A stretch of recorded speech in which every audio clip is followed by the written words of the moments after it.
প্রিয় শিক্ষার্থীবৃন্দ, আশা করছি তোমরা সবাই ভালো রয়েছো এবং সুস্থ রয়েছো। ফিজিক্স ফার্স্ট পেপারের চ্যাপ্টার 2 অর্থাৎ ভেক্টর চ্যাপ্টারের আমরা ধারাবাহিক আলোচনায় ছিলাম। সেই ধারাবাহিক আলোচনার আজকের ক্লাসে আমি তোমাদের সাথে ডিসকাশন করব ক্রস গুণন বা ভেক্টর গুণন নিয়ে। তোমাদের নিশ্চয়ই মনে আছে, ঠিক এর আগের ক্লাসে বা আগের লেকচারে আমরা ভেক্টর গুণন পদ্ধতি নিয়ে আলোচনাটা শুরু করেছিলাম এবং ভেক্টর গুণন পদ্ধতির মধ্যে মূলত দুই ধরনের গুণন পদ্ধতি নিয়ে ডিসকাশন হয়। একটা হচ্ছে স্কেলার বা ডট গুণন, আর একটা হচ্ছে ভেক্টর বা ক্রস গুণন। খুবই গুরুত্বপূর্ণ আলোচনা। আই মাস্ট সে, এই ভেক্টর গুণন এবং স্কেলার গুণন, এই যে দুইটা পদ্ধতি, এই দুইটা পদ্ধতির উপরে প্রচুর প্রবলেম আসে। এমসিকিউতে তো অবশ্যই, সিকিউতেও প্রত্যেকটা বছর এইখান থেকে কিন্তু প্রশ্ন হয়। এবং আমি তোমাদেরকে গত ক্লাসে বলেছিলাম যে এই ক্রস গুণন এবং স্কেলার গুণনের টোটাল যে কনসেপ্টগুলো, এর মধ্যে আমরা যদি একটু ডিফারেন্সিয়েট করি তাহলে আমরা টোটাল 12টা নিয়ম পাই। মানে টোটাল 12টা ক্যাটাগরির প্রবলেম এখানে হয়, এর বাইরে কিছু হয় না।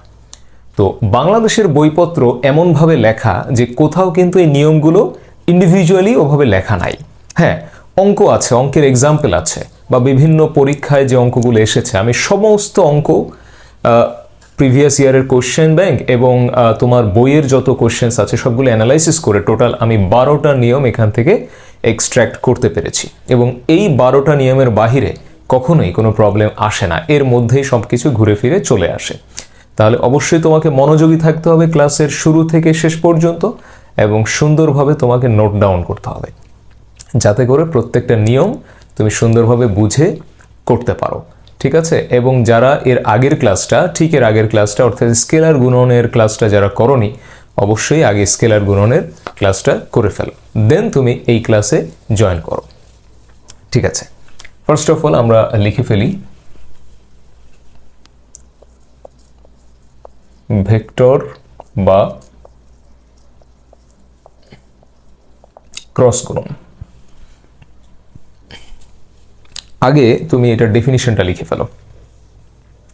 যে পদ্ধতিতে দুটি ভেক্টর রাশিকে গুণ করে নতুন একটি ভেক্টর রাশি পাওয়া যায় তাকে ভেক্টর বা ক্রস গুণন বলে।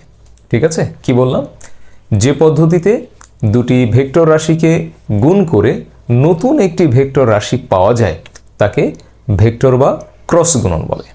আচ্ছা, এবার প্যারা দিয়ে আরেকটা লাইন লিখব যে ক্রস গুণফলের মান হবে প্রতিটি ভেক্টরের নিজস্ব মান, কমা তাদের মধ্যবর্তী কোণের সাইন, SINE। হ্যাঁ, এখানে আরেকবার আমি বলছি, ক্রস গুণফলের মান হবে প্রতিটি ভেক্টরের নিজস্ব মান, কমা তাদের মধ্যবর্তী কোণের সাইন এবং দিক নির্দেশক লম্ব একক ভেক্টরের গুণফলের সমান।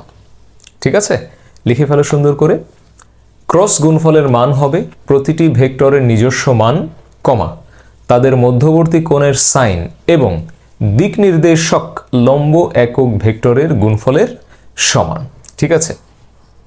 দিক নির্দেশক লম্ব একক ভেক্টরটা কেন আসছে আমি ছবি এঁকে দেখাচ্ছি। যেহেতু এখানে ফার্স্টেই বলা হচ্ছে যে দুইটা ভেক্টরকে যে প্রসেসে গুণ করলে তাদের থেকে আবার নতুন একটা ভেক্টর রাশি পাওয়া যায় তাদেরকে আমরা বলছি ভেক্টর গুণফল বা ভেক্টর গুণন বা ক্রস গুণন, তাই তো? তাহলে যে নতুন একটা ভেক্টর যে আসবে সেটা তো একটা ডিরেকশন থাকবে, সেই ডিরেকশনটার জন্য আমরা এটার কথাটা বলছি। যেমন এই যে ধরো এটা হচ্ছে A ভেক্টর, এটা হচ্ছে B ভেক্টর, মাঝখানে থিটা কোণ আছে। তাহলে আগের দিন ছিল ডট, আজকে কিন্তু হবে ক্রস। ঠিক আছে? A cross B equals to eta AB sine theta. ঠিক আছে? তোমার লাইনের সাথে মিল করে নাও যে ক্রস গুণফল হবে প্রতিটি ভেক্টরের নিজস্ব মান এবং নিজস্ব মান, কমা তাদের মধ্যবর্তী কোণের সাইন, SINE কিন্তু, হ্যাঁ, মধ্যবর্তী কোণের সাইন এবং দিক নির্দেশক লম্ব একক ভেক্টরের গুণফলের সমান। এই যে এটা মানে হচ্ছে দিক নির্দেশক লম্ব একক ভেক্টর। ওই যে কথাটা বললাম যে আসলে দুইটা ভেক্টরকে যখন আমরা ক্রস গুণনে ফেলবো, ক্রস গুণ করব, তখন সেখান থেকে না প্রোডাকশন যেটা আসবে, যে প্রোডাক্টটা আসবে সেটা কিন্তু নতুন একটা ভেক্টর আসবে। তো যেহেতু নতুন একটা ভেক্টর আসবে, তো ওই ভেক্টরের তো ডেফিনেটলি একটা না একটা ডিরেকশন থাকবে। তো এই ইটা দিয়ে আসলে সেই ডিরেকশনটাই বোঝানো হয়। আমি ডিটেল তোমাকে দেখাচ্ছি। তুমি এখানে উপরে সুন্দর করে লেখো ভেক্টরের দিক নির্ণয়। ওকে, অথবা বলতে পারো ইটা এনের মতো পাটা একটু বড়, ইটা এর দিক নির্ণয় কিভাবে করা যায়। ওকে, সুন্দরভাবে আমি এক্সপ্লেন করব। এটা কিন্তু 2 মার্কের একটা ইম্পর্টেন্ট প্রশ্ন, যে ভেক্টরের দিক নির্ণয় বা ইটা এর দিক নির্ণয় তুমি কিভাবে করবে, কিভাবে করা হয়। এটা মুছি, আমি ডিটেইল এক্সপ্লেনেশন দিচ্ছি এবং সুন্দরভাবে বলে দিচ্ছি, ওইভাবে লেখার চেষ্টা করবা। এক্ষেত্রে একটা নিয়ম আছে যেটাকে আমরা বলি ম্যাক্সওয়েল এর ডানহাতি স্ক্রু নিয়ম। হ্যাঁ, বিজ্ঞানী ম্যাক্সওয়েলের ডানহাতি স্ক্রু নিয়ম। ডানহাতি স্ক্রু বলতে আসলে বোঝায়, স্ক্রু তো দেখেছো, যে স্ক্রুটা ডান দিকে ঘোরালে ভেতরে প্রবেশ করে সেটাকেই বলে হচ্ছে ডানহাতি স্ক্রু, আর বাম দিকে ঘোরালে বাহিরে বেরিয়ে আসে। হ্যাঁ, ডান দিকে ঘোরালে ভেতরে প্রবেশ করে যেটা, ওটা হচ্ছে ডানহাতি স্ক্রু। তো এটার কাজ কি দেখা যাক। ফার্স্ট অফ অল আমরা দুইটা ভেক্টর নিয়ে নিলাম, একটা হচ্ছে এ, একটা বি।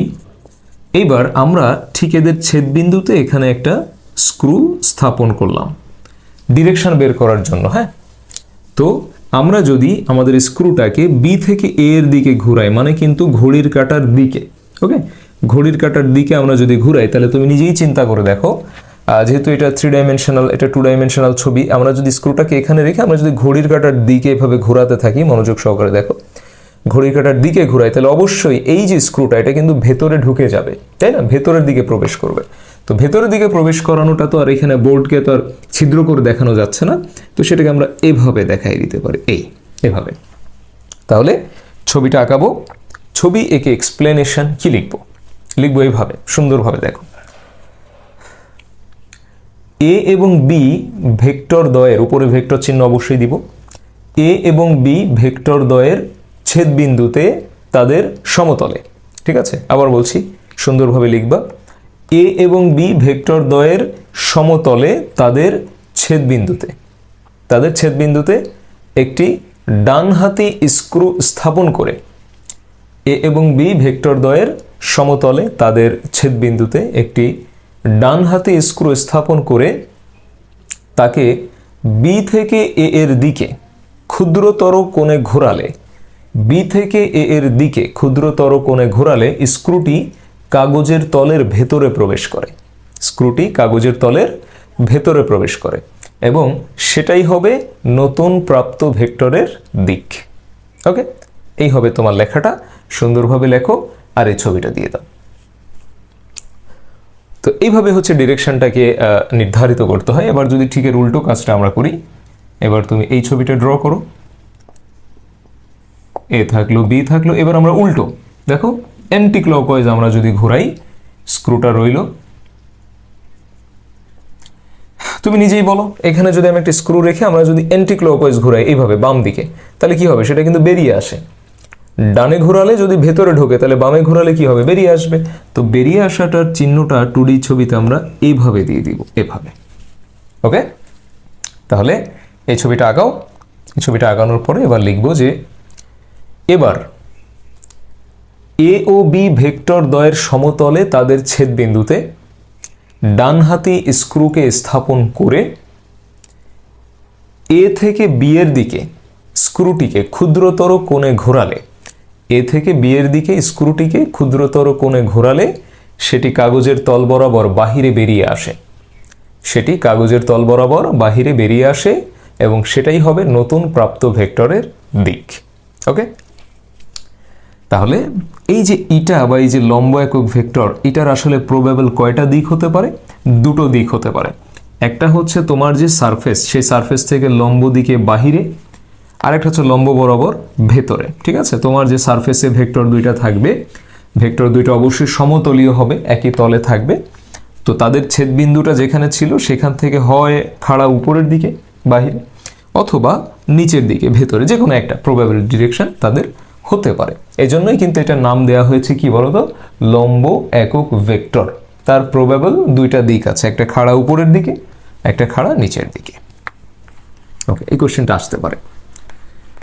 তো স্কেলারের মতো এখানেও কিন্তু 6টা নিয়মের প্রবলেম হবে। আমরা প্রত্যেকটা নিয়ম সুন্দরভাবে দেখব, বেশি না, প্রত্যেকটা নিয়ম থেকে তুমি যদি একটা একটা করে প্রবলেম সলিউশন করো আর যদি ভালোভাবে বুঝে নাও, 6টা নিয়মের 6টা অঙ্ক করো, 6 কোটি অঙ্ক তুমি করতে পারবা। কারণ একটা প্লাসের জায়গা মাইনাস দিলে নতুন অঙ্ক হয়, একটা 1-এর জায়গা 2 দিলে নতুন অঙ্ক হয়। এখন তুমি কি বোকার মতো এই এত কোটি কোটি অঙ্ক করতে থাকবা প্রত্যেকবার ডিজিট চেঞ্জ করে করে? নেভার। তুমি 6টা নিয়মের 6টা অঙ্ক আগে ভালোভাবে বুঝে করো, দেখবা যে এর বাহিরে কিচ্ছু যাবে না। ট্রাস্ট মি, সমস্ত অঙ্ক এর ভেতরেই থাকবে, এই নিয়মের ভেতরেই থাকবে। তো ওইখানে 6টা নিয়ম শিখাইছি, এখানে 6টা নিয়ম শেখাবো, এবং এই 6-6 12টা নিয়ম শেখানোর পর এই নিয়মগুলোর উপরে প্রিভিয়াস ইয়ারে অ্যাডমিশন টেস্টে বা বোর্ডে কি কি কোশ্চেন এসেছে সেগুলো আমি তোমাদেরকে সলিউশন করে দেব, ঠিক আছে? যাতে সুন্দরভাবে আরো বিষয়টা তোমার কাছে ক্লিয়ার হয়। ওকে, ফার্স্টে আমরা লিখে ফেলি নিয়ম 1 টাইপ 1 বা ক্যাটেগরি 1, যেটাই বল। এখানে হচ্ছে ভেক্টর বা ক্রস গুণফল নির্ণয়, এই হচ্ছে টাইটেল। সুন্দর করে লিখো, ভেক্টর বা ক্রস গুণফল নির্ণয়। তোমরা অবশ্যই এতদিনে ম্যাট্রিক্স এবং নির্ণায়কটা শিখেছ। তো ম্যাট্রিক্স এবং নির্ণায়কটা তুমি কতটুকু শিখেছ তার একটা জাজমেন্ট এখানে হবে, দেখা যাক। তো ফার্স্ট আমি একটা প্রবলেম দিয়ে দিই। a সমান সমান 3i plus 4j plus 2k, b vector equals to 2i plus 3j minus 4k। হলো? আচ্ছা, তো কোশ্চেনটা হচ্ছে ভেক্টর দ্বয়ের ক্রস গুণফল কত। দেখো, সিম্পলি তোমার কাছে চেয়েছে ক্রস গুণফল কত, আর কিছু চাইনি। তাহলে সেটাকে আমরা ম্যাট্রিক্সের মতো করে সাজাবো। a ক্রস b একটা 3x3 ম্যাট্রিক্স হবে। i j k নিয়ে আসলাম, এবার সহগগুলা বসায় দাও। 3 4 2 2 3 -4। ওকে, আমার দৃঢ় বিশ্বাস তোমরা ডিটারমিনেশন, এই যে প্রসেসটা, ডিটারমিনেন্ট ম্যাট্রিক্স, এগুলো তুমি নিশ্চয়ই হায়ার ম্যাথে এতদিন দেখেছো। তো ফার্স্টে কি করতে হয়, i এই বরাবর আমরা বিস্তার করে দিব। তাহলে 4 গুণ 4 -16, দেন সূত্রে মাইনাস 3 2 6, মাইনাস j থাকলো ফার্স্ট রো, সেকেন্ড কলাম বাদ, -12 -4। Okay, then plus k first row, third column বাদ যাচ্ছে, 3 3 9, -4 2 8। তাহলে ফাইনালি আমাদের অ্যান্সার কত আসতেছে, -22i, হ্যাঁ, প্লাস হচ্ছে 16j প্লাস হচ্ছে k। সিম্পল, এতটুকুই চেয়েছে। তোমাকে বলেছে শুধুমাত্র তুমি ক্রস গুণফলটা বের করো। তো ক্রস গুণফল বের করলে সেটা যেটা আসবে সেটা নতুন একটা ভেক্টর আসবে। ওকে, তো সেই ভেক্টরটা কিন্তু এসেছে এবং সেটা হচ্ছে এটা, ঠিক আছে? সুন্দরভাবে করো। এবং এই নিয়মে অগণিত প্রশ্ন আছে তোমার বইতে, অগণিত। আমার প্র্যাকটিস শিটেও আছে, সেখান থেকেও করতে পারবা, এবং বইতে তো প্রচুর আছে, প্রচুর। আচ্ছা, এবার আমি যদি চলে যাই নিয়ম 2-তে বা ক্যাটেগরি 2 টাইপ 2, সেখানে তোমাকে বলবে মধ্যবর্তী কোণ নির্ণয়। মধ্যবর্তী কোণ নির্ণয় কাদের মধ্যবর্তী কোণ? দুইটা ভেক্টরের মধ্যবর্তী কোণ। তো ধরো আমি এটাই তোমাকে দিলাম যে ভেক্টর দ্বয়ের মধ্যবর্তী কোণ কত, ভেক্টর দ্বয়ের মধ্যবর্তী কোণ কত। আচ্ছা, তো ভেক্টর দ্বয়ের মধ্যবর্তী কোণ কত, এই বিষয়টা যখনই আসবে, দেখো এখানে দুটো ভেক্টর আছে তো, a এবং b। তো first of all a cross b, এই বিষয়টা তোমাকে করতেই হবে। তো এটা হচ্ছে তোমার ফার্স্ট স্টেপ, যে a ক্রস b করে কত আসে, এটা হচ্ছে তোমার ফার্স্ট স্টেপ। ফার্স্টে তোমাকে এতটুকু করতে হবে। দেন আমরা যেটা জানতাম যে a cross b equals to কি বলতো, ইটা ইন্টু ab সাইন থেটা। এখন এই যে ইটা যেটা, তাই না, ইটা কি বলতো, এটা হচ্ছে লম্ব একক ভেক্টর। তো একক ভেক্টরের কাজটা কি, একক ভেক্টরের মান কত, একক ভেক্টরের মান হচ্ছে 1। সো একক ভেক্টর মান যখন 1 হইল, তাহলে আমরা যখন এটাকে মোড দিয়ে দিব, ওকে, মোড দিলে এই এটার মান কিন্তু 1, ওটার কিন্তু লেখার কোনো প্রয়োজন আসতেছে না, এবি সাইন থিটা। ঠিক আছে, তো তো এইটা হয়ে গেল। এবার আমরা যে কাজটা করতে পারি, আমরা এ ক্রস বিটা জানতাম কত, এই যে এটা দেখো, তাহলে -22, এটা মানে মান বের করতে হবে। এরপর আছে 16, এরপর আসতেছে হচ্ছে শুধু কে এর সহগ হচ্ছে 1, তার মানে 1 রুট ওভার, ক্যালকুলেটর ধরো, ঝটপট তোমাদেরকে ক্যালকুলেশন করতে হবে। দেন এর জন্য 3 স্কোয়ার, 4 স্কোয়ার, 2 স্কোয়ার, আর বি এর জন্য 2 স্কোয়ার প্লাস 3 স্কোয়ার প্লাস হচ্ছে -4 এর স্কোয়ার হোল রুট, এখানে কত থাকতেছে, সাইন থিটা। ঠিক আছে, এবার ঝটপট ক্যালকুলেশন করো, আমিও ক্যালকুলেটরটা নিয়ে নিচ্ছি এবং ক্যালকুলেশন করা শুরু করে দাও। ক্যালকুলেশনে কখনো ফাঁকি দিবা না এবং ক্যালকুলেশন কখনো বসায় রাখবা না অন্য কারোর জন্য। ঠিক আছে, নিজে হাতে করার চেষ্টা করবা সব সময়। ক্যালকুলেশন যত দ্রুত নিজে হাতে করতে পারবা তত ভালো। ওকে, ডিভাইডেড বাই 2 স্কোয়ার প্লাস হচ্ছে 3 square plus 4 square, sign inverse দিলে আনসার চলে আসে আমাদের। এখানে সাইন থিটা সমান সমান এখানে সামথিং কিছু একটা থাকলো, then theta equals to sine inverse করে দিলে আসতেছে 69.8287 ডিগ্রি, বা এত যদি তুমি নাও লিখতে চাও নো প্রবলেম, তুমি যদি 83 ডিগ্রি লেখো তাহলেই হচ্ছে। আর এখানটা লিখে ফেলি 0.93866। ঠিক আছে, এটা আসছিল টোটালটা একবারে করে, এটা ডিভাইডেড বাই এগুলো দিয়ে একবারে আসছিল, তো থিটার মান আসতেছে 69.83। ঠিক আছে, বোঝা গেল যে কিভাবে আমরা প্রথমে ক্রস গুণনফলটা বের করে দেন সেখান থেকে তাদের অ্যাঙ্গেলটা কি করে বের করব, নিশ্চয়ই ক্লিয়ার হয়েছে। তুলে ফেলো পুরো বিষয়টা যেখানে যেভাবে ছিল সেভাবে। এরপরে নিয়ম 3 দেখো, টাইপ 3 বা ক্যাটেগরি 3। ক্যাটেগরি 3-তে তোমাকে এখানে বের করতে হবে অজানা সহগ নির্ণয়। দেখো ওখানেও কিন্তু একটা অজানা সহগ ছিল যেটা তোমরা বের করেছিলে, মনে করে দেখো।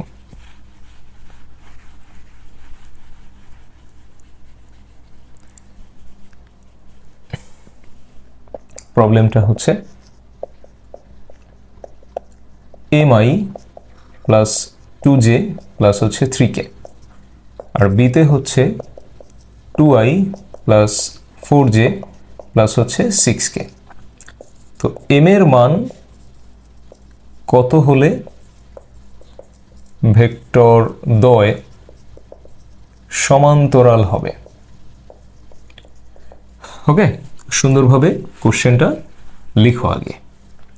এ সমান সমান এত, বি সমান সমান এত, তো এম এর মান কত হলে ভেক্টর দ্বয় কেমন হবে, সমান্তরাল হবে বলাই আছে, মানে কোশ্চেনের মধ্যেই বলা আছে যে সমান্তরাল হবে, মানে থিটার মানটা 0 ডিগ্রি হবে। আর যদি থাকতো যে লম্ব হবে তাহলে থিটার মানটা আমরা কত নিতাম, 90 ডিগ্রি। তো এম এর মান কত হইলে ভেক্টর দুইটা পরস্পর সমান্তরাল হবে, এই কোশ্চেনটা তোমাকে করেছে। তো ফাইন, দেখেন আমরা তাহলে এখন একটা কাজ আগে করে ফেলি, যে a cross B it equals to A B sine theta সমান্তরাল মানে সাইন 0 ডিগ্রি একবারে, তাহলে 0 মানে a ক্রস বিটা 0 আসবে সেটা নিশ্চিত। এবার a ক্রস বিটা কত হয় সেটা দেখি, ডিটারমিনেন্ট করে ফেলে আগের মতো i j k m 2 3, এখানে হচ্ছে 2 4 6 করে ফেলো।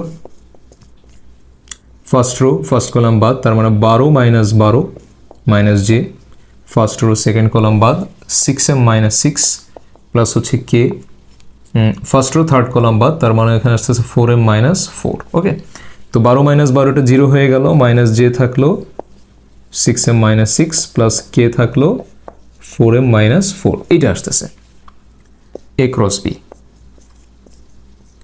ঠিক আছে, তো এ ক্রস বির মান এটা আসতেছে। তো যেহেতু ভেক্টর দুইটা সমান্তরাল হবে বলা আছে, তার মানে তাদের ডান পক্ষটা কিন্তু শূন্য হবে বলাই আছে।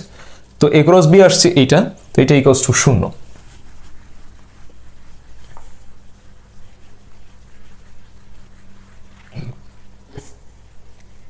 লিখে ফেলি। অতএব minus J into 6m - 6 plus K into 4m - 4 equals to 0। ঠিক আছে, ডান পক্ষে 0 ছিল এবং এ ক্রস বির মান আসছে এটা, তার মানে এই মানটা ইকুয়ালস টু 0 বলতে পারবো। ওকে, উভয় পক্ষ হতে জে ও কে এর সহগ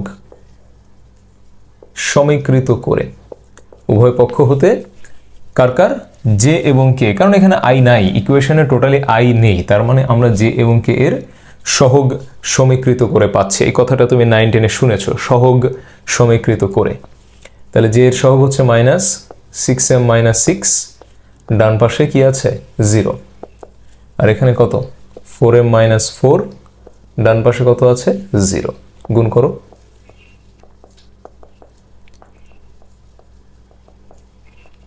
দেন m ইকুয়ালস টু 1। ঠিক আছে, আর এখানে হলো 4m ইকুয়ালস টু 4, অতএব m ইকুয়ালস টু 1। তার মানে দুইটা জায়গাতেই m এর মানটা কিন্তু সেম আসলো। তাহলে তুমি ফাইনালি কি লিখবা, যে সুতরাং m ইকুয়ালস টু 1 হলে ভেক্টর দুটি পরস্পর সমান্তরাল হবে। ঠিক আছে, তো এই অঙ্কটা এইভাবে করবা, খুবই গুরুত্বপূর্ণ একটা নিয়ম, পরীক্ষাতে প্রায়ই আসে এবং এই অজানা সহগটা যে কোনো জায়গাতেই থাকতে পারে, তোমার প্রথমেই দিতে পারে, লাস্টে যে কোনো একটা জায়গায় অজানা সহগটা তোমাকে দিয়ে দিতে পারে। আচ্ছা, আর এটার একটা শর্টকাট ওয়ে আমি তোমাকে বলে দিচ্ছি। শর্টকাটও না, এটা একটা লেজিটিমেট একটা ওয়ে, একটু সংক্ষেপে করা যায়, এমসিকিউতে খুব হেল্প হয়, সেটা আমি দেখাই দিচ্ছি। দেখো, যে সমস্ত টপিকের মধ্যে শর্টকাট রুল এক্সিস্ট করে সেগুলো তো দেখায় দেওয়া যায়, কিন্তু সব কিছুতে তো আসলে শর্টকাট খুঁজলে হয় না। অনেকে আছে সব সময়ের জন্য অঙ্ক করতে গেলে আগে শর্টকাট খোঁজে। দেখো, লাইফে সাকসেসের কোনো শর্টকাট হয় না। হ্যাঁ, কিছু কিছু ক্ষেত্রে শর্টকাট ওয়ে পাওয়া যায়, সেটা আমরা ইউজ করতে পারি, কিন্তু সব জায়গায় খুঁজলে হয় না। যেমন সমান্তরাল হবে বললে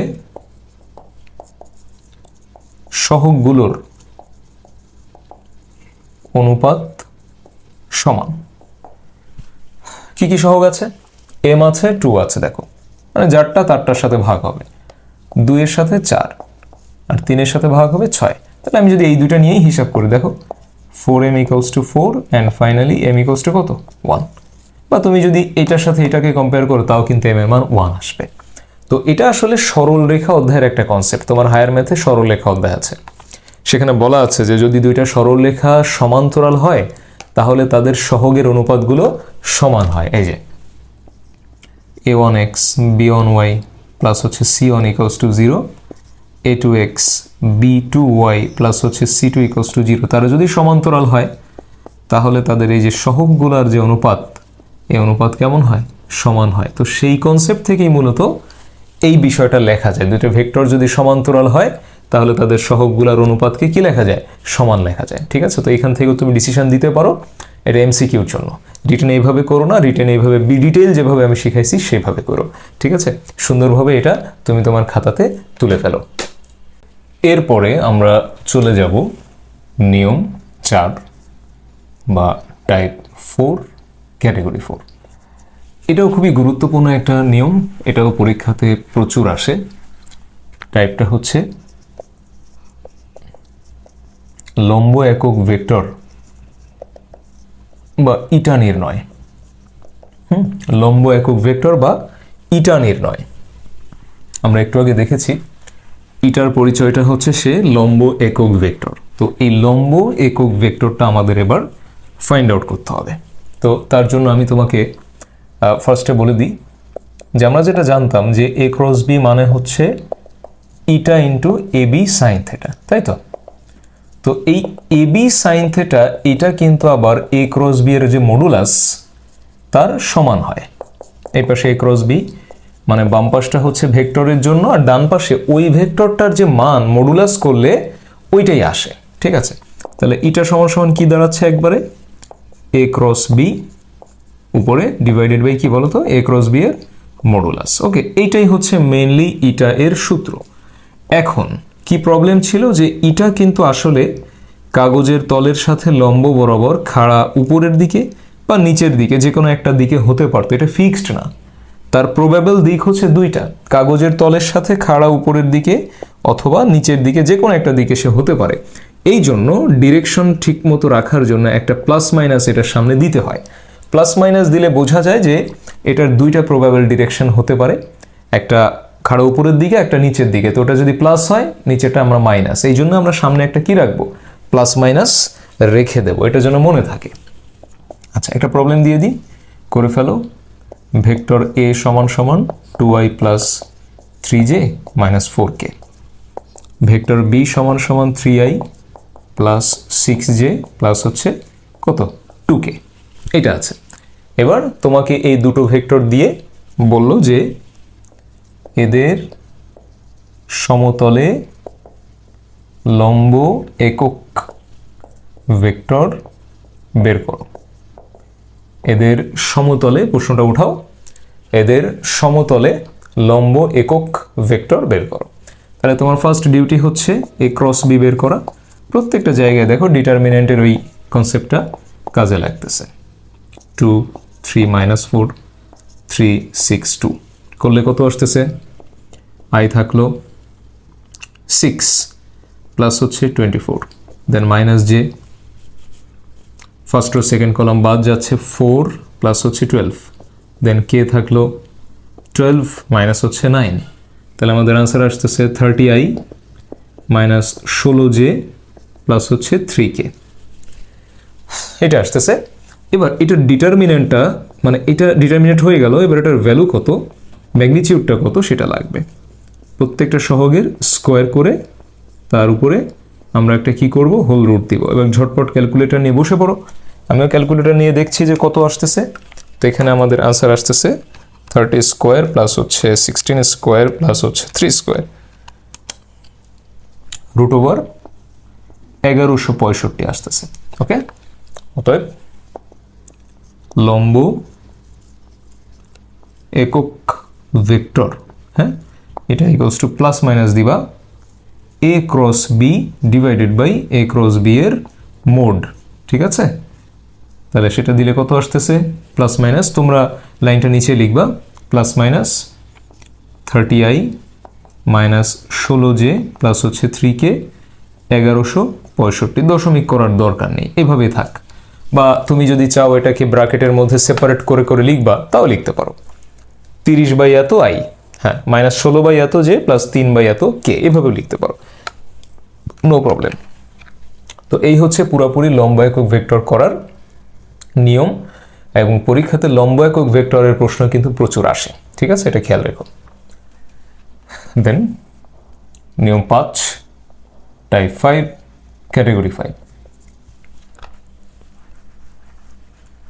ভীষণই গুরুত্বপূর্ণ। এবারেরটাও স্টার মার্ক দিয়ে রাখো, ট্রিপল স্টার দিয়ে রাখো, কারণ এবারেরটা হচ্ছে তোমাকে এখানে বলবে ক্ষেত্রফল নির্ণয়, খুবই গুরুত্বপূর্ণ। এবং ক্ষেত্রফল নির্ণয় স্টার মার্ক দাও এই জন্য কারণ এটা প্রত্যেক বছর পরীক্ষাতে আসে, ক্ষেত্রফল বের করতে হবে। তো আমাদের সিলেবাস ওয়াইজ ক্ষেত্রফল বের করার বেশ কিছু কনসেপ্ট নিয়ে আমাদের এখানে আলোচনা হয়, তো আমি সেই কটাই তোমার সামনে রিপ্রেজেন্ট করতেছি। যেমন নাম্বার 1-এ যদি তোমাকে বলে যে ধরো এরকম কোন একটা সামান্তরিক আছে, কোন একটা সামান্তরিকের দুইটা বাহুতে তুমি দুইটা ভেক্টরকে প্রেজেন্ট করলা, এরকম দুইটা বাহুকে, ঠিক আছে, খেয়াল করবা, সামান্তরিকের দুই বাহুতে দুটি ভেক্টর আছে, সামান্তরিকের দুটি সন্নিহিত বাহুতে দুটি ভেক্টর থাকলে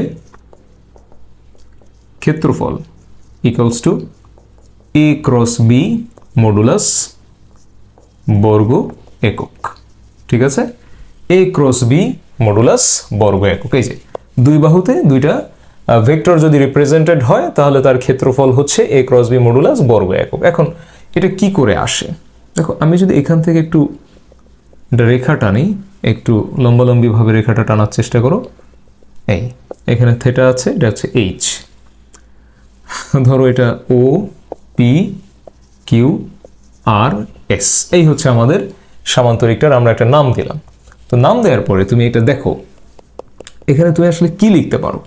তুমি যদি এখানে বলো যে, আমরা যদি বলি যে এ ক্রস বি, হ্যাঁ, এ ক্রস বি যখন আমরা বলবো, এ ক্রস বি বললে এখানে আসলে কি লেখা যায় বলো? আমাদের সামান্তরিকের ক্ষেত্রফল, আমরা যদি বলি যে ক্ষেত্রফল, ক্ষেত্রফল কি হয় বলো তো দেখি? সামান্তরিকের ক্ষেত্রফল, ক্ষেত্রফল ইকুয়ালস টু তুমি কি লিখবা?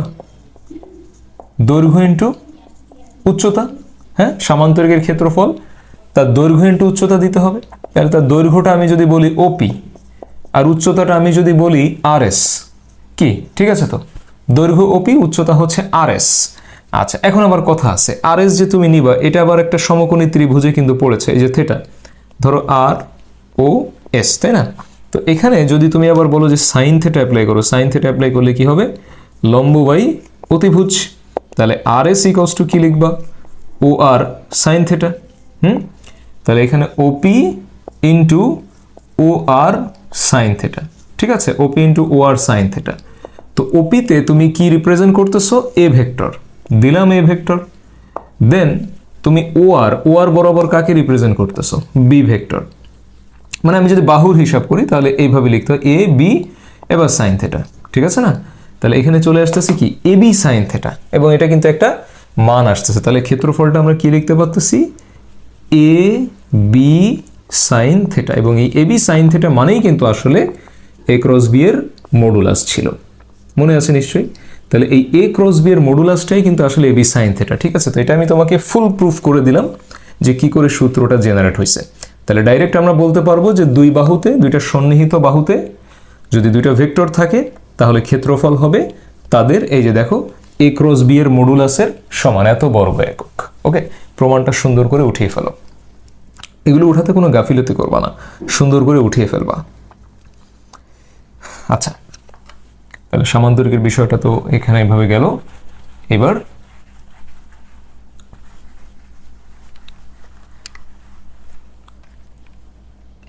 ছোট করে আঁকাই দিই।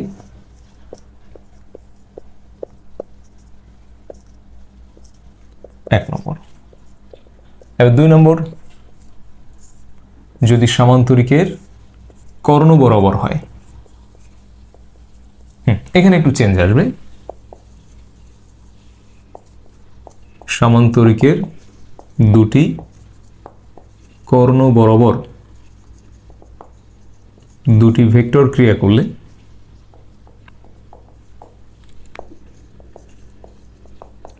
ক্ষেত্রফল হাফ। এইখানে কিন্তু সামনে একটা কি আসবে বলো? হাফ আসবে। এটা প্রমাণ করেই আসবে, হাফ আসবে, ঠিক আছে? এটা সুন্দরভাবে উঠিয়ে ফেলো। সামনে হাফ, চেঞ্জটা হচ্ছে এটা যেহেতু কর্ণ বরাবর, এটা সামনে একটা হাফ দিয়ে দিবা, আর কিছুই না। ধরো একটা রম্বস নিলাম, এটা একটা রম্বস এ বি।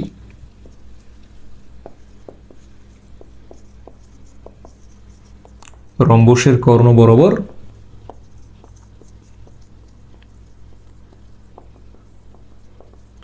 দুটি ভেক্টর ক্রিয়া করলে ক্ষেত্রফল, মানে রম্বসের ক্ষেত্রফল, এটার সামনেও কিন্তু একটা কি হবে? হাফ চলে আসতেছে, এত বর্গ একক। মনে থাকবে নিশ্চয়ই, হাফ, প্রত্যেকটা জায়গায় হাফ আসতেছে। এটা সরি, এটা আসলে অবশ্যই কি দিতে হবে? মডুলাস। এবার লাস্ট আরেকটা, কোন একটা ত্রিভুজ, হ্যাঁ, ত্রিভুজ দিয়ে দুইটা সন্নিহিত বাহুতে, এই একটা এই একটা, যে কোনো দুইটা সন্নিহিত বাহুতে আমরা যদি দুইটা ভেক্টরকে রিপ্রেজেন্ট করতে পারি, এই যে ত্রিভুজের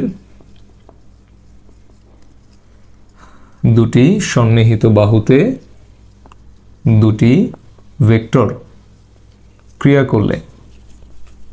করলে ক্ষেত্রফল, এটাতেও কিন্তু ওই হাফ এ ক্রস বি এর মোড বর্গ একক, ঠিক আছে? তো এভাবেই আর কি এই চারটা সূত্র অবশ্যই তুমি ভালোভাবে এক্ষুনি তুলে ফেলো। আশা করি তোমাদের তোলা হয়ে গিয়েছে। আবার বলছি, এই টাইপ থেকে কিন্তু প্রচুর প্রশ্ন হয়, যেটা কিনা তোমার গত বছর বা এবছরও বোর্ড পরীক্ষায় দেখা গেছে প্রতি বছরই এখান থেকে প্রশ্ন হয়। আমি বোর্ডের কোশ্চেনগুলো তোমাদের সলভ করিয়ে দিব, তার আগে আপাতত একটা কোশ্চেন সলিউশন করো।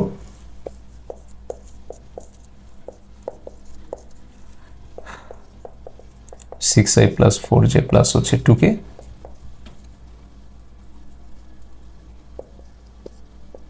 থ্রি আই, এটা। তো এখানে তোমাকে বলছে ক্ষেত্রফল কত। তো তুমি আগে বোঝো ক্ষেত্রফল কত। তোমার এইটা, এই যে সামান্তরিকটা, দুই বাহুতে দুইটা ভেক্টর দেওয়া আছে, কর্ণ বরাবর না কিন্তু বাহুর উপরে আছে। তো বাহুর উপর থাকলে সিম্পল, তোমার মনে আছে নিশ্চয়ই, আগে ক্রস বিটা করে নাও। সেই দেখো একই ম্যাট্রিক্স ডিটারমিনেন্ট ঘুরে ফিরে বারবার আসতেছে, 6 4 2, আর এখানে হচ্ছে তোমার 3 2 -8 করে ফেলো। কত আসে দেখো, 32 -4, ওকে, মাইনাস জে দিয়ে -6টা 48 মাইনাস হচ্ছে 12 প্লাস হচ্ছে এখানে কে দিয়ে 6 2 12 -12, ওকে। তাহলে আসতেছে হচ্ছে 28i প্লাস হচ্ছে 60j, ঠিক আছে। তো এবার তুমি ফার্স্টে যে কাজ করবা, আগে হচ্ছে এটার মোড বের করবা। মোড করে ফেলো ঝটপট ক্যালকুলেশনে। এটা আসতেছে হচ্ছে ওকে 4274 রুট, হ্যাঁ। তো এবার লাস্টে এসে তুমি অ্যান্সারটা লিখবা।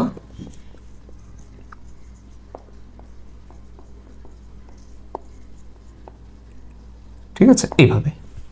বা যদি হাফও দিতে হয় সেটা একদম লাস্ট লাইনে এসে দিবা, কারণ কিছু কিছু ক্ষেত্রে তো সামনে হাফ আসবে, তো এটা একদম লাস্টে এসে তুমি দেবা, ঠিক আছে। হাফটা দিবা একদম লাস্টে এসে, ওকে। এইভাবে দিতে পারো, একেবারে দশমিক না করাটা ভালো। দশমিক না করে আমরা যদি এই ফরম্যাটে রেখে দিই সেটা ভালো হয়। আশা করি তুমি এটা সুন্দরভাবে তুলে ফেলতে পারছো। এবার একদম লাস্ট নিয়ম এখানে সুন্দরভাবে মনে রাখবা, এবং এই সব নিয়মের বাহিরে কখনোই তোমার কোশ্চেন যাবে না। তুমি যে কোশ্চেনই পাও এই স্কেলার গুণন বা ক্রস গুণন থেকে, তুমি এই সব, এই যে 12টা নিয়ম আমি করাচ্ছি এর মধ্যেই থাকবে। আয়তন নির্ণয়,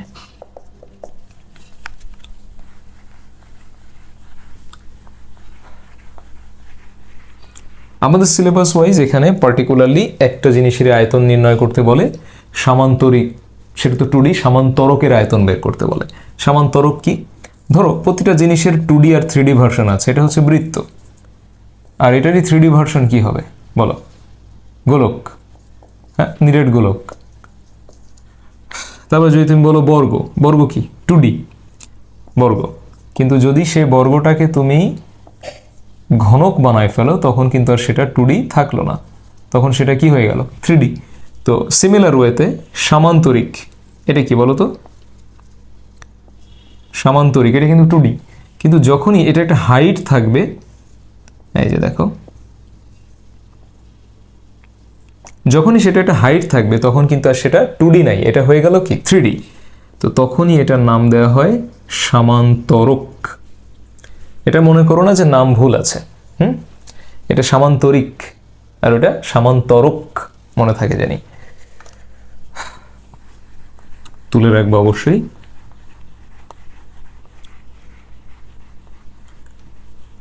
ভিডিওগুলো পজ করে করে সুন্দরভাবে তুলে নিবা। তাহলে আয়তন কার?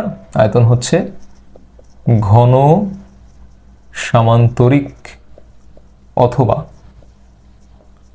সামান্তরক এর আয়তন। দুইটা নাম, ঘন সামান্তরিক বলতে পারো অথবা সামান্তরক, এক কথায়। হ্যাঁ, হয় ঘন সামান্তরিক বলবা অথবা সামান্তরক বলবা। A comma B comma C তিনটি ভেক্টর দ্বারা গঠিত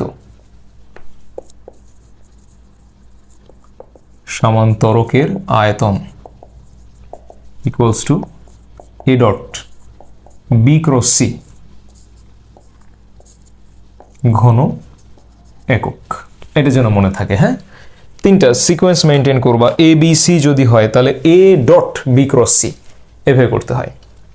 ফার্স্টে বি ক্রস সি, তার সাথে এ ডট, যদি আয়তন শূন্য হয় তাহলে বুঝতে হবে ভেক্টর ত্রয় সমতলীয় এবং তাদের উচ্চতা নেই। ঠিক আছে, মনে রেখো। যদি তুমি দেখো যে আয়তন শূন্য আসছে তাহলে বুঝবা যে ভেক্টর ত্রয় কেমন, সমতলীয় এবং তাদের উচ্চতা নেই। এই বিষয়টা তোমাকে আসলে একদম ক্লিয়ার থাকতে হবে। ঠিক আছে, তাহলে এখান থেকে একটা প্রবলেম দেখা যাক। সুন্দরভাবে আগে তুলে ফেলো। আমি প্রবলেমটা এই পাশে লিখে দিচ্ছি।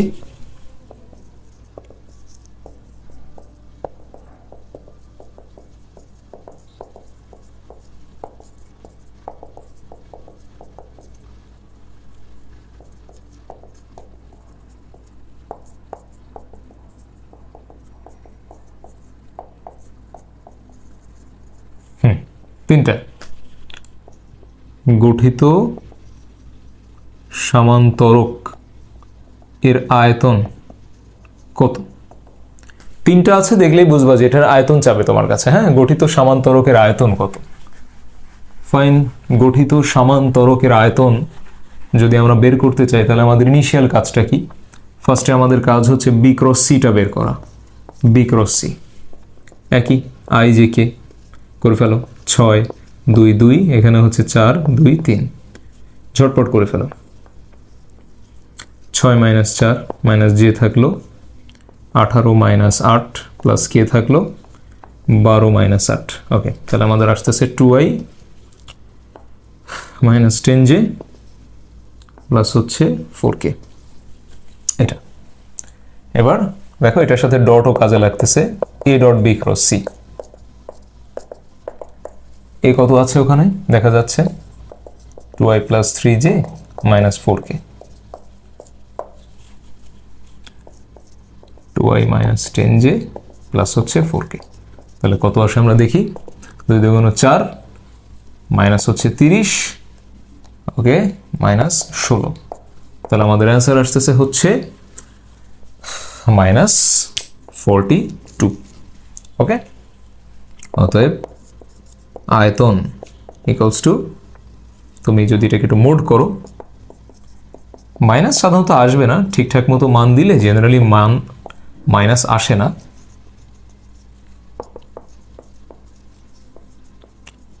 এই আশা করছি প্রসেসটা ফুল ক্লিয়ার হয়েছে।